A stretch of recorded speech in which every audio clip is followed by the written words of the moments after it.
అనంతపురం జిల్లా పామిడిపట్నం సమీపంలోని 44వ నెంబర్ జాతీయ రహదారిపై ఘోర రోడ్డు ప్రమాదం జరిగింది. తూఫాన్ వాహనం రూపంలో అన్నదమ్ములను మృత్యు కబళించింది. మధ్యప్రదేశ్ నుంచి కేరళకు క్రూజర్ వాహనంలో 27 మంది కూలీలతో వెళ్తుండగా పామిడి వద్దకు రాగానే కుక్క అడ్డుగా రావడంతో కుక్కను ఢీకొట్టి అదుపు తప్పి ద్విచక్ర వాహనాన్ని ఢీకొట్టి అనంతరం అదుపు తప్పి సమీపంలో ఉన్న గుంతలోకి దూసుకెళ్లింది. ఈ ప్రమాదంలో బైక్పై ప్రయాణిస్తున్న ఒకే కుటుంబానికి చెందిన అన్నదమ్ములు సాయి కుమార్, చిన్నబాబు అక్కడికక్కడ మృతి చెందగా కారులో ప్రయాణిస్తున్న దాదాపు 10 మందికి పైగా తీవ్రంగా గాయపడ్డారు. గాయపడిన క్షతగాత్రులను స్థానికులు వెంటనే పామిడి ప్రభుత్వాసుపత్రికి తరలించగా పరీక్షించిన వైద్యులు అందులో 3 పరిస్థితి విషమంగా ఉండడంతో మెరుగైన వైద్య నిమిత్తం అనంతపురం ప్రభుత్వాసుపత్రికి తరలించారు. ఈ ప్రమాదంలో మృతి చెందిన ఇద్దరు గార్లదిన్నె మండలం కల్లూరు గ్రామానికి చెందిన సాయి కుమార్, చిన్నబాబుగా పోలీసులు గుర్తించారు. సాయి కుమార్, చిన్నబాబు ఇద్దరు ఫోటోగ్రాఫర్లుగా పనిచేస్తూ వివాహ కార్యక్రమాన్ని ముగించుకుని వస్తుండగా ఈ ప్రమాదం జరిగింది.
వేసుకున్నారు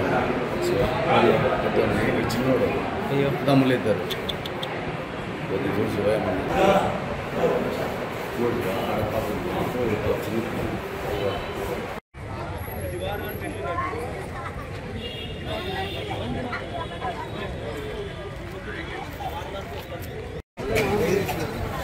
తుఫాన్ ఎక్కడ పెట్టిన ఆడే ఉందా కెమెరా బ్యాగులన్నీ వన్ పేరు సాయి, 7 పేరు సాయి, వాడి పేరు చిన్న.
ఇప్పుడు మాట్లాడుతున్నారు